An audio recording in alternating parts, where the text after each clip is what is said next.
Shalom, shalom à tous et à toutes. Je remercie Yahushua HaMashiach pour la vie de tout le monde. Il nous a une fois connectés avec sa lumière, la lumière d'immortalité. Je le remercie infiniment. Ce matin, par la grâce de Dieu, j'aimerais partager un message avec vous. Et ce message va beaucoup nous aider à pénétrer, à rentrer dans les mystères du mot bonjour. Le mot bonjour, les mystères du mot bonjour, les forces cachées derrière le mot bonjour et l'influence qu'exerce ce mot bonjour dans notre vie. C'est-à-dire B-O-N-J-O-U-R, bonjour, B-O-N-J-O-U-R, ce mot bonjour, son influence dans notre vie, comment ce mot bonjour nous influence quotidiennement. Si le jour se pointe et que nous sommes connectés avec ce jour à travers le cordon ombilical spirituel, c'est-à-dire le souffle de vie qui est en nous, qui symbolise, qui représente le cordon ombilical, qui se connecte avec ce jour. Et ce mot que nous prononçons, qui sort de notre bouche, si nous rencontrons quelqu'un, ce mot bonjour, son influence, l'influence qu'exerce ce mot bonjour dans notre vie, c'est ce que nous allons tous et toutes découvrir par la grâce de Dieu. Et je demande à ce que la main divine soit posée sur chacun de nous afin de nous apporter, de nous transcender dans les profondeurs de la compréhension de ce mot bonjour. Puisque de nos jours aujourd'hui, l'apôtre Paul nous dit quelque chose dans 1 Corinthiens chapitre 4, verset 20. Là-bas, il est écrit, si je me rappelle bien, il est écrit, le royaume de Dieu ne consiste pas en parole, mais en puissance. Le royaume de Dieu ne consiste pas en parole, mais en puissance. Qu'est-ce que l'apôtre Paul essaie de nous dire ici? Tout simplement, l'apôtre Paul nous met en garde. L'apôtre Paul nous enseigne des mystères de Dieu. Il est en train de dire, puisque lorsqu'on parle d'Elohim, lorsqu'on parle de Dieu en hébreu se dit Elohim. Or, Elohim, c'est au pluriel, c'est-à-dire les forces qui se trouvent dans la dimension appelée l'éternité, la source de toutes choses, la grande lumière. Alors les forces qui s'émanent, qui œuvrent, qui actionnent dans la dimension appelée l'éternité, avec lesquelles l'Éternel a pu créer son univers, avec lesquelles l'Éternel pilote son univers, avec lesquelles l'Éternel gouverne son univers. C'est ces forces-là qu'on appelle Elohim. Donc, lorsqu'on dit Dieu avec grand D, Elohim, on parle des forces vitales, gouvernementales, avec lesquelles l'Éternel pilote tout son univers, nous contrôle. Et ces forces viennent de lui, de cette dimension appelée éternité. C'est ces forces-là qu'on appelle Dieu. Maintenant, l'apôtre Paul nous dit quelque chose ici. Il dit le royaume de Dieu, autrement dit, le royaume des forces de Dieu, de l'Éternel, des forces de l'Éternel. C'est-à-dire, si nous prenons par exemple le soleil, c'est l'une des forces de l'Éternel qui se connecte, qui vient de cette dimension appelée l'éternité. Or que le soleil, il est un roi dans son royaume. Le soleil est un roi qui gouverne dans son royaume. Et c'est l'une des forces de l'Éternel. La lune aussi, la lune est une reine, c'est une reine dans son royaume. Et le vent aussi est un roi dans son royaume. Et le feu aussi, ce feu, c'est un roi dans son royaume. Et tous ces rois-là, toutes ces forces-là avaient reçu des ordres de la part de l'Éternel. Donc, ils gouvernent, ils exercent l'autorité, les commandements de l'Éternel. Voilà. Donc, Paul nous dit quelque chose ici, que le royaume de Dieu n'est pas en parole. Le royaume de Dieu, c'est pas l'affaire de parole, mais c'est l'affaire de la puissance. c'est la puissance. Autrement dit, avant de gagner le royaume éternel, puisqu'il y a une très très grande différence entre royaume de Dieu et royaume éternel. Pour gagner le royaume éternel, il faut sûrement et absolument passer, soit gagner d'abord le royaume de Dieu, c'est-à-dire maîtriser ces forces-là. Ces forces-là, c'est-à-dire, si vous voyez, si nous prenons l'exemple de Yeshua ben Nun, Yehoshua ben Nun, c'est-à-dire Jésus fils de Nun. En hébreu, on dit Yeshua ben Nun, Jésus fils de Nun, le serviteur de Moïse.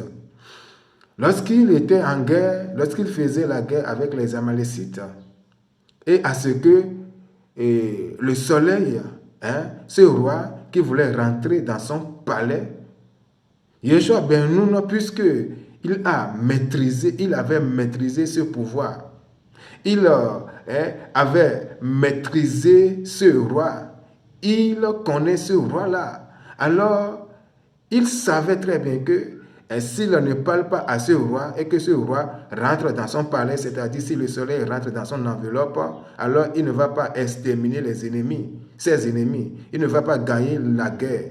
Si le soleil se couche, alors Yeshua ben Nun ne va pas gagner la guerre. Donc il est obligé de parler avec le roi. Il a ordonné à ce roi-là. Il a dit, roi, ce n'est pas le moment de rentrer dans ton palais.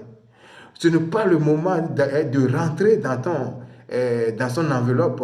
Il est en train de parler avec le soleil. Il a dit, soleil, ce n'est pas le moment de se coucher. Reste là et reste debout jusqu'à ce que j'extermine mes ennemis, les ennemis d'Israël. Vous voyez ce qui veut dire que Yeshua ben Nun, il avait maîtrisé, il possédait, c'est qu'il avait ouvert son cœur à cette force-là, pénétrer, lui posséder. Maintenant, il peut commander, il peut guider cette force-là, il peut ordonner à ce roi-là.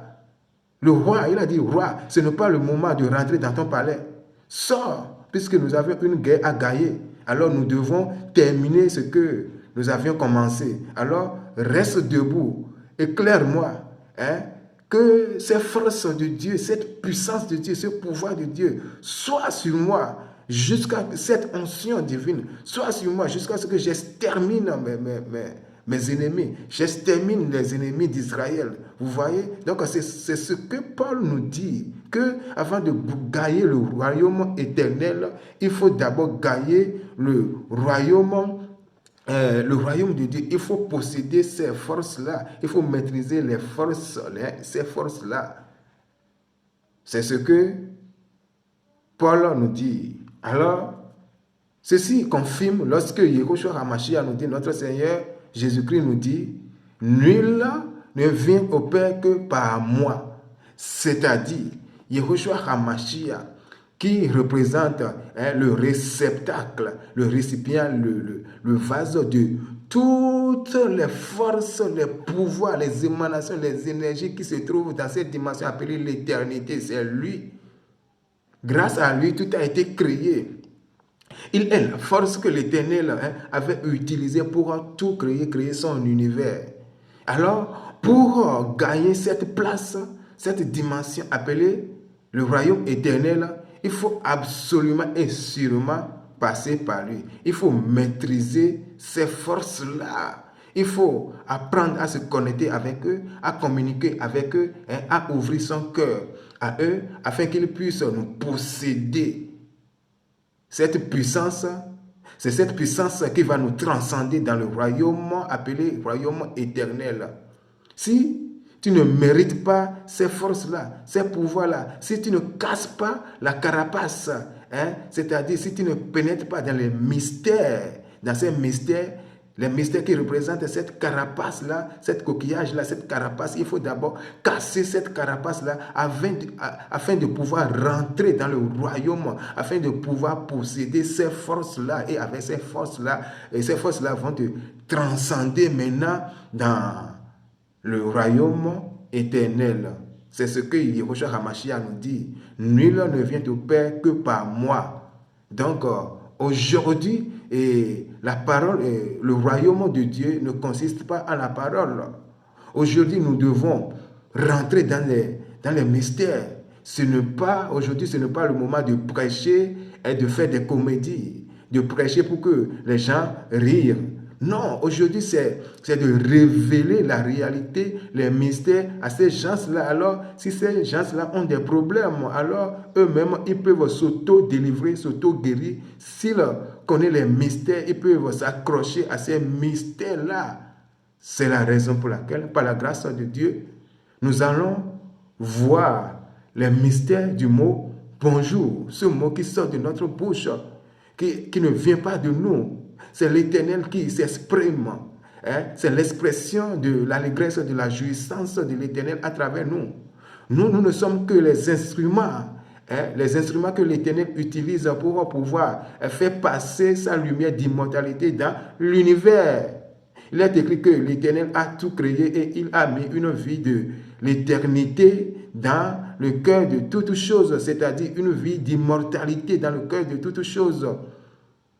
C'est dans l'Ecclésiaste, le roi Salomon, qui avait écrit ça, qui avait dit ça. Et puis c'est vrai, donc le mot bonjour que nous prononçons vient de très très loin. Donc c'est l'Éternel qui projette sa lumière d'immortalité dans la vie, dans son univers. À chaque fois le jour se pointe.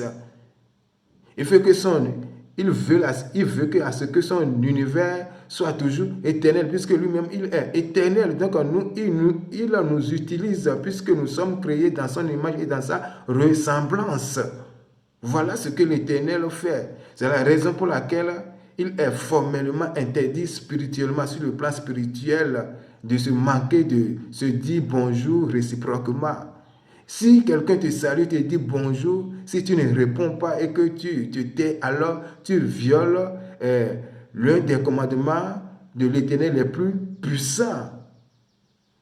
C'est-à-dire, tu s'opposes à l'Éternel et quiconque va s'opposer à l'Éternel, cette personne est complètement détruite.